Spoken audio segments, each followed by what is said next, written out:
আমি কোনো টাকা নিচ্ছি না, না আমি কারোর থেকে টাকা নিচ্ছি না, না আমি নিচ্ছি না, আমি কোনো টাকা নেই না, না আমি কোনো টাকা নেই না, আমার কোনো ছবি দেখা আমি কইতে পারি আমি কি সেটা আমি জানি না, আমি দোকানদার, আমি আমার সাথে ওকে চিনি না, আমি ওকে চিনি আমার কথা না ভাই কিসের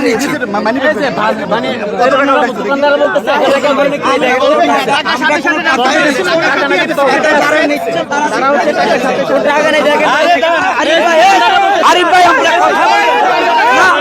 অসম্ভব, আমি কোনো টাকা নিচ্ছি না।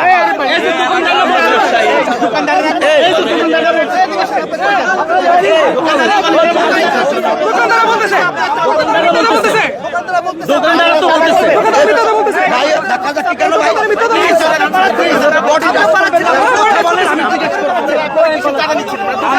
আমি কোনো টাকা নিই না,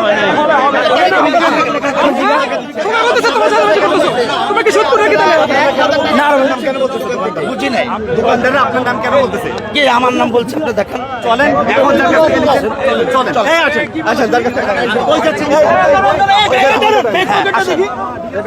আসেন এই ব্যাক পকেট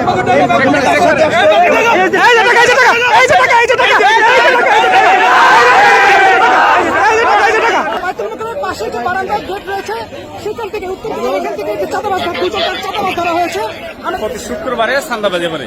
আচ্ছা শুক্রবারে বিএনপি এখনো ক্ষমতা আসে না, তারেকদের বারবার নিষেধ করতেছে যে আমরা এখনো ক্ষমতা আসিনি, আমরা দল এখন গঠন হলো, এখনো নির্বাচন নেই, আপনার চাঁদাবাজি বন্ধ করেন। তারেকদের নির্দেশ চাঁদাবাজকে অ্যারেস্ট করে সেটা পুলিশের সাথে অবস্থান করা। সাধারণ মানুষ সারাদিনে কত 1000, 2000 না 3000 বেচছে, এরা 500 টাকা কিভাবে চাঁদা দেয়? ইনকাম হচ্ছে কয় টাকা? এরা গরিব মানুষের রক্ত চুষছে এরা খাইতেছে, এরা খুব ডেঞ্জারাস লোক, এরা ক্ষমতা এলে কি করবো?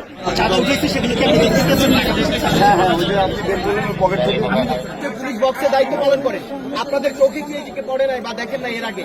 না আমি যেটা বললাম যে রেগুলার তো এখানে ডিউটি আসি না, আমি তো অনেকদিন পরে আজকে শুক্রবারে ডিউটি আসছি। হ্যাঁ, আর এই ধরনের কোনো কিছু এখানে শুনি না।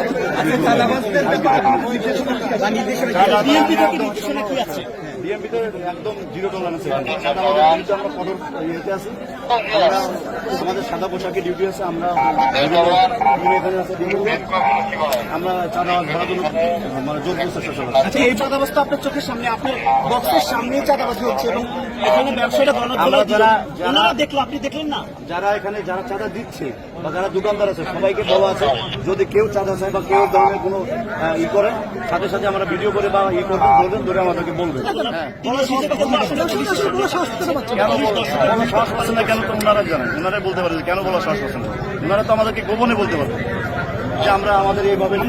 আমার কাছে ফোন দিয়ে চাঁদা চাইছে, মানে এটা দুঃখজনক বিষয়, হ্যাঁ পরিচয় আছে বলতে তারা একবার এক এক দলের বড় নেতার নাম ভাঙায়।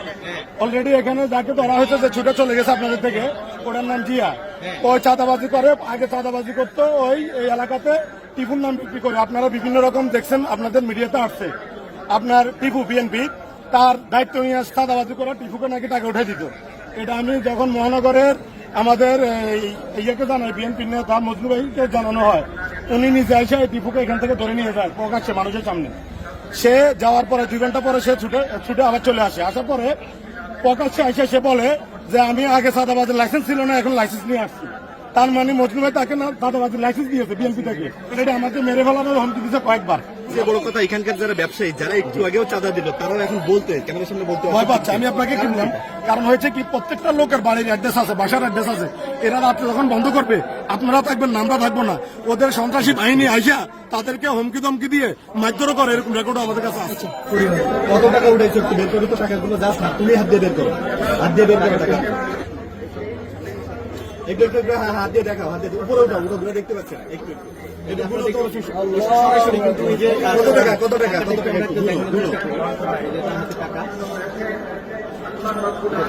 আপনারা দেখতে পাচ্ছেন। এই টাকা মূলত খুচরো প্রতিটি ব্যবসায়ী বা দোকানদারের কাছ থেকে। আচ্ছা এই টাকা আপনার সাথে আরো বেশ কয়েকজনকে আমরা দেখেছি, তারা উনি আমাকে বলছে চিনো না তোমার তো চিনে জিয়া উনি কি করেন? তুমি ডেলি কত টাকা নাও তাদের কাছ থেকে? 500 টাকা হাজিরাতে আমি যে পার্কিং আমি শুক্রবার কখন আসি না, আমি শনিবার পার্কিং এ টাকা উঠাই, আমি 500 টাকা হাজিরা দিতে পার্কিং গাড়ি বয় না, পার্কিং টাকা দিই। তুমি তো ব্যবসায়ীর কাছ থেকে তুলতেছিলে। এটা তো আমি যাই না।